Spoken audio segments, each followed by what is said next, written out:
So hello dear student, কেমন আছো? I hope প্রত্যেকে শুধু ভালো নয় ভীষণ ভালো আছো। স্ক্রিনের উপর একটা প্রশ্ন দেখা যাচ্ছে, তাই না?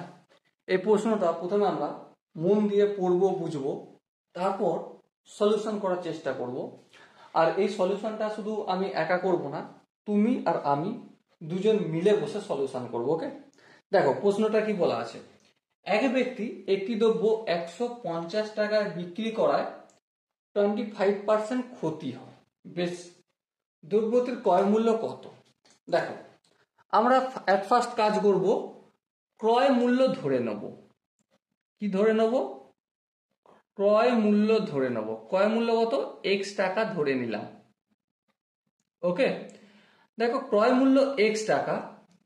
এবার একটা জিনিস লক্ষ্য করো যে কত পার্সেন্ট ক্ষতি হয়েছে? 25% ক্ষতি হয়েছে। তাহলে বিক্রয় মূল্য কত? বিক্রয় মূল্য বের করতে পারবো? হ্যাঁ, বের করতে পারবো। এক্স টাকা দাম ছিল, তা থেকে মাইনাস করব কত?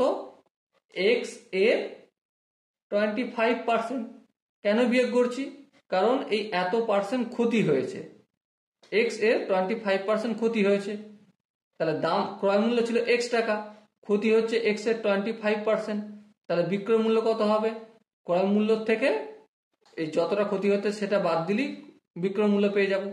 এটাকে যদি একটু ক্যালকুলেশন করি, এক্স মাইনাস এক্স ইন্টু 25/100, আর একটু যদি ক্যালকুলেশন করি 75x/100, আর একটু ক্যালকুলেশন করলে 3x/4 টাকা।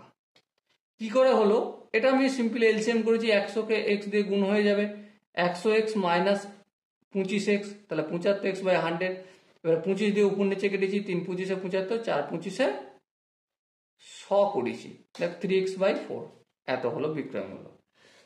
এবারে দেখো ক্রয় মূল্য কত। এবার একটা জিনিস, বিক্রয় মূল্য পেয়ে গেছি এটা, আবার বইয়েতে বিক্রয় মূল্য দিয়েছে 150 টাকা। তাহলে বিক্রয় মূল্য হচ্ছে আমাদের 150 টাকা। আবার এটাও বিক্রয় মূল্য, তাহলে 3x/4 ইকুয়াল টু 150। হ্যাঁ ঠিক। এবারে এক্স টাকে রাখলাম, 150 নিলাম, চারটা আছে ভাগের আকারে, অপোজিট দিকে নিয়ে গেলে গুণের আকারে হয়ে যাবে। 3টে এক্স এর সাথে গুণ আছে, অপরের দিকে নিয়ে গেলে ভাগের আকার হয়ে যাবে। 3 1 3, 3 50 150। তাহলে এক্স ইকুয়াল টু কত? 4 গুণিত 50 সমান কত? 200 হবে। তাহলে এবারে এক্স মানে কি ধরেছিলাম? ক্রয় মূল্য। তাহলে ক্রয় মূল্য কত পেলাম? 200 টাকা পেলাম। ওকে, এবার দেখো এখানে যে অপশন গুলো রয়েছে তার মধ্যে কোন অপশনটা ঠিক? অবশ্যই আমরা খালি চোখে দেখতে পাচ্ছি এটা অপশন সি হবে সঠিক আনসার।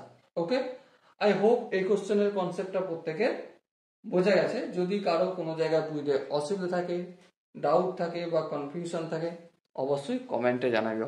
ওকে, সো দেখা হচ্ছে নেক্সট ভিডিওতে। ততক্ষণ পর্যন্ত ভীষণ ভালো থেকো, সুস্থ থেকো এবং জয় হিন্দ।